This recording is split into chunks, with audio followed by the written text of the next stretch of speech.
Ravi never believed in fate, but tonight, fate had other plans. The rain hammered the windshield as he sped through the empty highway, one hand gripping the wheel, the other scrolling through business emails. The deal was too important. One final call, one final push, and everything he worked for would be his. The headlights from an oncoming truck blinded him for a split second. Then impact. A deafening crash. Shattered glass. Spinning metal. His body flung forward as the world twisted into darkness. Silence. Ravi opened his eyes, but the world was no longer the same. He stood in an endless void, neither dark nor light, just an expanse of nothingness stretching infinitely. His breath quickened. He turned, searching for something, anything familiar. Then a voice. Deep. Resonant. Unshaken. Your time has come. Ravi spun around. Before him stood a towering figure draped in deep blue garments, a golden crown resting on his head. His presence was neither cruel nor kind, only absolute. The air around him crackled with power. Ravi staggered back, his pulse pounding. Who are you? His voice trembled. I am Yamraj, the figure answered. The god of death. Ravi's throat went dry. His legs weakened beneath him. This wasn't a dream. This wasn't some near-death hallucination. He was dead. No, this isn't right, he stammered. I have responsibilities. A family. A business. You can't take me yet. Yamraj remained motionless, his gaze unreadable. Your deeds have been written. Your fate sealed. Ravi fell to his knees. Please, he pleaded. I can't go like this. I need more time. Just one chance. A long silence. Then, Yamraj's eyes seemed to pierce through Ravi's very soul. A chance, he mused. Tell me, mortal, if I grant you this request, what will you do differently? Ravi opened his mouth but found no answer. He had spent his entire life chasing wealth, ignoring everything else.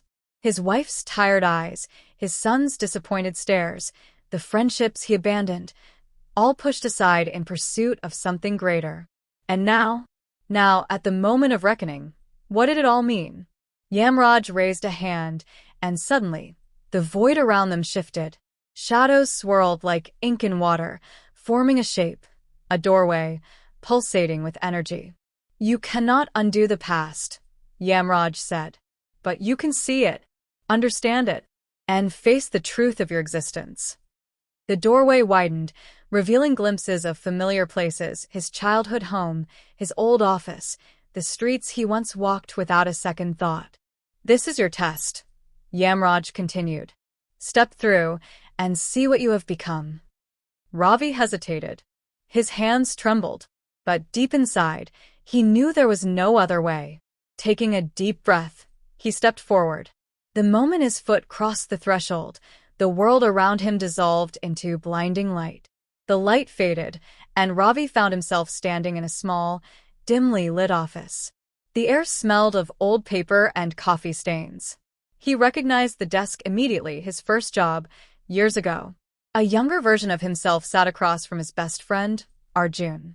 The conversation played out like a scene frozen in time. I got the offer, young Ravi said, barely able to contain his excitement.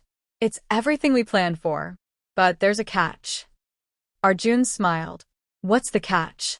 Ravi hesitated, then slid a paper across the desk. Arjun read it, his expression shifting from excitement to betrayal. This contract removes me from the company. Ravi's stomach clenched as he watched himself say the words he had long buried. It's business. They only want one of us. Arjun's voice cracked. We built this together. You'll land on your feet, young Ravi assured him. You always do. The scene blurred. The office melted away, replaced by the soft glow of a birthday cake. His wife, Anjali, stood beside a small boy, their son, Arav. 7 candles flickered, waiting to be blown out. Ravi watched as his past self checked his watch, phone buzzing with a call. I have to go, he said. Anjali's smile faltered. Arav's hands fell to his sides. But you promised, the boy whispered. This deal is too important, Ravi insisted. We'll celebrate later. The memory twisted again. The birthday faded, replaced by an empty hospital waiting room. Anjali sat alone, staring at the floor. Ravi remembered this night all too well, the night Arav had fallen from the swing and fractured his arm. "I called you," Anjali's voice echoed in the emptiness. "I called you 20 times. "I was in a meeting," Past Ravi said, running a hand through his hair. "You don't understand the pressure I'm under." "No," she murmured. "You don't understand what you're losing." The weight of those words struck Ravi harder now than they had back then. He had dismissed her pain, convinced himself that providing for them was enough. But was it? The memory dissolved, leaving him standing in a cold, silent street. A man sat on the pavement, head lowered. Ravi recognized him instantly. Rajiv, an employee he had fired without hesitation. "Please, sir," Past Ravi's voice echoed. "I just need a little time to find another job." "I can't afford dead weight," Ravi's past self had said, walking away. The present Ravi clenched his fists, feeling the regret coil around his chest like a noose. He turned, expecting to see Yamraj, but the god of death was nowhere to be found. Instead, the streetlights flickered, and the shadows whispered. The past had spoken. The judgment was near. Darkness swallowed the street, and when Ravi opened his eyes again, he was back in his office. The same leather chair, the same view of the city skyline. His hands rested on his desk, phone ringing beside him. Everything looked real, too real. He hesitated before picking up. "This is it," his assistant's voice crackled through the receiver. "The investors are waiting. If you don't sign the contract now, we lose everything." Ravi's heart pounded. He knew this moment. The same deal that had once pushed him to the top. The same deal that had cost him everything that mattered. Then, another sound. His personal phone buzzed. Anjali's name flashed on the screen. He answered. Arav collapsed. Her voice was frantic.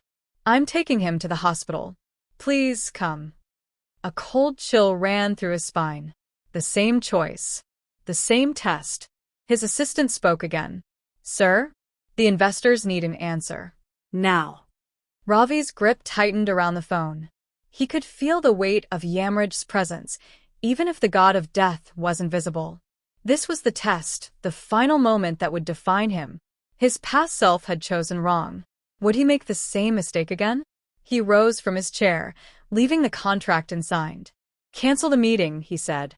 "Sir?" But Ravi was already walking out the door. The world outside blurred. The city, the buildings, the streets, it all flickered, like a dream coming undone. His heart pounded as he reached the hospital, stepping into the same sterile hallway he had ignored years ago. Arav lay in a hospital bed, eyes fluttering open. His tiny fingers reached for Ravi. "You came," Anjali whispered, disbelief in her voice. Ravi knelt beside them, gripping his son's hand. "I'm here," he said, voice cracking. "I should have been here before." The air around him shifted. The walls trembled. A deep voice echoed through the room. "Your choice has been made." Ravi turned, but the hospital was gone. The streets had vanished. He stood once again in the endless void. Yamraj loomed before him, his expression unreadable. "You have seen the past. You have faced your test," the god of death intoned. "Now, you must accept the verdict." Ravi swallowed hard. He had done everything he could. But was it enough? Ravi gasped awake, his lungs burning as if he had been underwater for hours. The beeping of machines filled his ears. A dull pain throbbed in his body, but it was nothing compared to the pounding in his chest. He was alive. Warm fingers wrapped around his hand. He turned his head to see Anjali, her eyes filled with tears. Arav sat beside her, his tiny hands gripping the edge of the hospital bed. "You're back," Anjali whispered, voice trembling. Ravi swallowed, his throat dry. "I never should have left." Tears slipped down her face. She had heard apologies before, but something in Ravi's voice told her this time was different. Arav climbed onto the bed, wrapping his arms around his father. The embrace shattered something inside Ravi, years of distance, of missed moments, of selfish choices. He held his son tighter, as if afraid he'd slip away again. Days passed. Recovery was slow, but Ravi had been given something more precious than time, a second chance. He returned to his office, but the weight of his past choices lingered. The chair, the desk, the city skyline, it all felt hollow now. The deal that once meant everything to him sat unsigned on his desk. Instead of calling his investors, he picked up his phone and dialed an old number. Rajiv, Ravi said when the man hesitantly answered. I made a mistake years ago. If you're willing, I'd like to make things right. There was silence. Then a quiet, surprised, Sir, I'm offering you your job back. With better pay. I should have never let you go. Another pause. Then a slow, shaky breath. Thank you. Ravi exhaled, feeling a weight lift from his chest. The past could not be changed, but the future was still his to shape. Later that evening, he stood outside his home, watching Arav chase fireflies in the yard. Anjali stood beside him, slipping her hand into his. You're different, she said. I have to be, he answered. I finally understand what matters. A gust of wind rustled the trees. For a brief moment, Ravi swore he saw a shadow at the end of the street, a towering figure draped in blue, watching. But when he blinked, it was gone. Only the night remained, calm and still. Ravi smiled. Yamraj had kept his word. And this time, Ravi would not waste the life he had been given.